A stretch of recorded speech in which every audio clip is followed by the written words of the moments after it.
Morning, welcome back to my new vlog the happy hub. আশা করছি তোমরা সবাই খুব ভালো আছো, আমিও ভীষণ ভালো আছি। হ্যাঁ, তো তোমরা দেখতেই পাচ্ছ আমি চাল হাত দিয়ে চাল ঝাড়ছি, কারণ আমি একটু বাসমতি রাইস নিয়ে নিয়েছি অল্প করে। আজকে এখানে খুব বৃষ্টিও হচ্ছে, ওয়েদারও খুব ভালো। আর মঙ্গলবার দিনকে না আমরা নিরামিষ খাই, আমরা বজরংবলীকে খুব মানি, সেই জন্য চেষ্টা করি মঙ্গলবারটা নিরামিষ খাওয়ার। তো সেই জন্য আজকে কি করবো করে ভাবলাম, তখন মনে এলো যে আজকে একটু হালকা করে ইজি ওয়েতে পোলাও বানাতে কেমন হয়। তো সেই জন্যই আমি তাড়াতাড়ি চলে এলাম তোমাদের সাথে পোলাওয়ের রেসিপিটা শেয়ার করবো বলে। আমি একদম ঘরোয়া এবং সিম্পল ওয়েতে পোলাও বানাবো, এটা তোমরা খেয়ে কোনো রকম সমস্যা হবে না এবং ভালোও লাগবে। তো আমি ওই 3 কাপ মতো চাল নিয়ে নিয়েছি, মানে আমার হাতের মুঠোতে নিয়েছি আমি, বাট 3 কাপ আন্দাজ মতো। তো এরপর আমি চালের মধ্যে যেগুলো মেশাবো তোমাদের সঙ্গে আমি শেয়ার করছি। তো চলো দেখে নেওয়া যাক আমি কি কি দিচ্ছি না দিচ্ছি।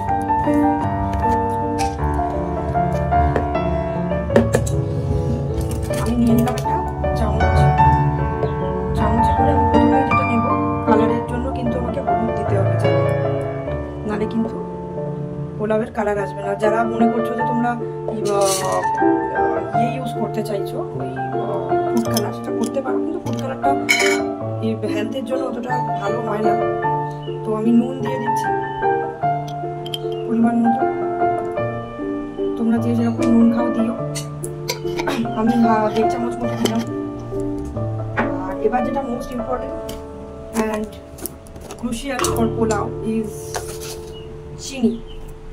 তো চিনিটা আমি দিয়ে দিচ্ছি 2 চামচ, 3 চামচ, 4 চামচ, ওই হাফ চামচ করে আমি 4 চামচ মতো চিনি কিন্তু দিয়ে দিলাম। ঘিটা গলিয়ে নিয়েছি, ঘিটা কিন্তু আমি দিয়ে দেবো। ঘিটা কিন্তু ভালো মতন দিতে হবে, কিন্তু এই পর্যায়ে তোমরা অল্প দিলেও পারো, কারণ কি তেলের সাথেও আমি একটু ঘি মেশাবো, নাহলে পোলাওয়ের ঠিক গন্ধটা আসবে না। তো চলো এবার হলুদ, চিনি, নুন, ঘি সমস্তটা দিয়ে চালটাকে ভালো করে মাখিয়ে নিই।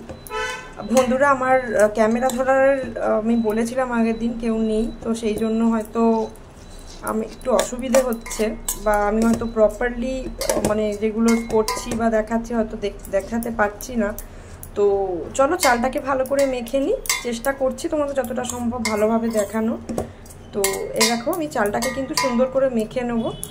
চালটাকে কিন্তু তোমরা বাসমতি রাইস নাও, গোবিন্দভোগ চাল নাও, বা যেটা যে খাও আতপ চাল নাও, এটাকে কিন্তু ভিজিয়ে রাখতে হবে জলে বেশ খানিকক্ষণ, নাহলে কিন্তু চালের ওই ময়েশ্চারটা আসবে না পোলাওতে। কিন্তু ওরকম একদম ঝুরঝুরে পোলাও কিন্তু ভাল লাগে না, একটু মাখা মাখা না হলে। তো চালটা কিন্তু ভাঙবে না, কিন্তু চালটার মধ্যে একটা ময়েশ্চার আসে আর কি। আমার মাকে আমি যেভাবে দেখেছি, তো সেভাবেই আমি করার চেষ্টা করছি বা করব। তো দেখে নাও, আমি কিন্তু ওটাকে ভালো করে সুন্দর করে মাখিয়ে নিয়েছি। আর এবার আমি যেটা করব সেটা হচ্ছে, আমি কড়াইতে কিন্তু তেল বসাবো। তেল গরম হয়ে গেছে, এবার আমি কিন্তু রান্নাটা সাদা তেল এবং ঘিতে করব। তোমরা যে যেরকম তেল খাও, আমি কিন্তু ইমামিস বেস্ট হেলদি তেল ইউজ করছি। আমি কড়াইতে তেল দিয়ে দিচ্ছি। তো আমি কিন্তু পরিমাণ মতন তেল দিয়ে দিলাম, বেশি তেল কিন্তু দেওয়ার প্রয়োজন নেই, কারণ এটা কিন্তু কোনো ভাজা হচ্ছে না, এটা সেদ্ধ হবে। তো তার সাথে কিন্তু আমি দিয়ে দিলাম পরিমাণ মতো ঘি। আমি বলেছিলাম যে আমি মাখার সময় ঘি দিচ্ছি না, কিন্তু আমি তেলের মধ্যে কিন্তু ঘি দিলাম। দেওয়ার পর আমি কিন্তু দেখতেই পাচ্ছ ঘিটা কিন্তু গরম হচ্ছে। তেল আর ঘিটাকে আমি একটু নাড়িয়ে নেব। আমি কিন্তু অল্প তেল অল্প ঘি দিলাম, কারণ মানে যে যেরকম খাও আর কি, আমরা অতটা তেল ঘি খুব একটা বেশি খাই না, সেই জন্য। তো তেলটা কিন্তু দেখতেই পাচ্ছ গরম হয়ে গেছে। এবার আমি যেটা করব, আমি নিয়ে নিয়েছি তেজপাতা একটা, তার সাথে হচ্ছে এলাচ 3টে,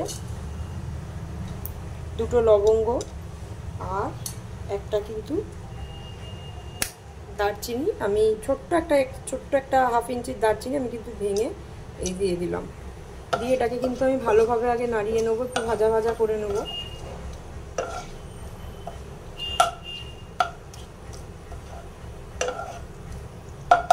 আর এর মধ্যে আমি দেব সামান্য কটা কাজু বাদাম, কারণ পোলাওতে একটু কাজু বাদাম দিলে ভালো লাগে। গ্যাসের ফ্লেম কিন্তু হাই করে দিয়েছি, দিয়ে কিন্তু আমি এগুলোকে ভালো করে ভেজে নেব।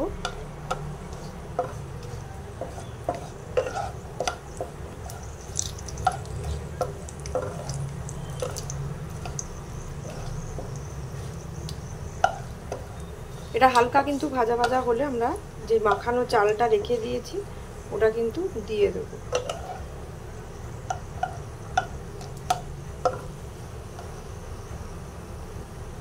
তো চলো আমি এটাকে হালকা করে ভাজছি, ভেজে কিন্তু একটা মশলার সুন্দর একটা যে গন্ধ বেরোয় সেই গন্ধটা বেরোনো অবধি আমরা একটু ওয়েট করব 2-3 মিনিট মতো। যেই হালকা দেখো কাজুতেও কিন্তু রং ধরা শুরু করেছে এবং দারচিনি লবঙ্গ এগুলো কিন্তু হালকা হালকা রং ধরছে, দেখতেই পাচ্ছ। এবার আমি যেটা করব, গন্ধও বেরোচ্ছে, এবার আমি যেটা করব চালগুলো কিন্তু আস্তে আস্তে এর মধ্যে এগুলো সমস্ত দিয়ে দিয়েছি। এবার দেওয়ার পর কিন্তু আমি চালগুলোকে ভালো করে মিশিয়ে নেবো। তলার গরম মশলা যেগুলো দিয়েছি এবং ঘি তেল যেগুলো ছিল সেগুলোর সাথে কিন্তু আমি চালটাকে ভালো করে মিশিয়ে নেবো।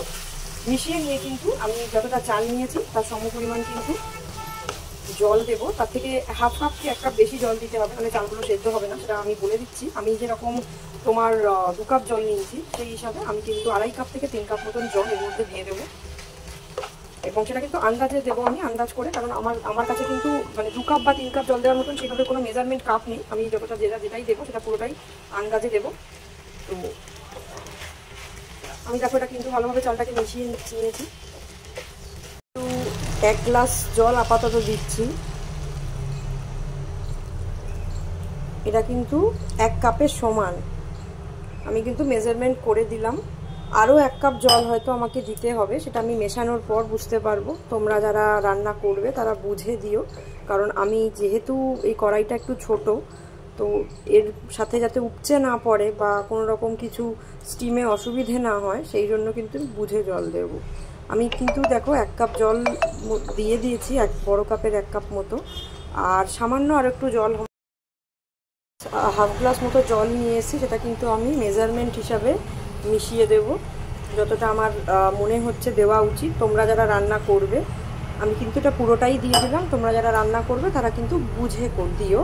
কারণ অসুবিধাটা কি হয় বলো তো, মানে না বুঝে দিলে না, মানে আমি ধরো এখানে আমার চাল অনুযায়ী বা আমার মশলা অনুযায়ী আমি জল দিচ্ছি, কিন্তু তোমরা যেরকম যে চাল নেবে, তোমাদের বাড়িতে লোক সংখ্যা বেশি হতে পারে বা তোমরা বেশি পরিমাণ পোলাও রাঁধতে পারো, তো সেই জন্য তোমরা জলটা কিন্তু বুঝে শুনে দেবে।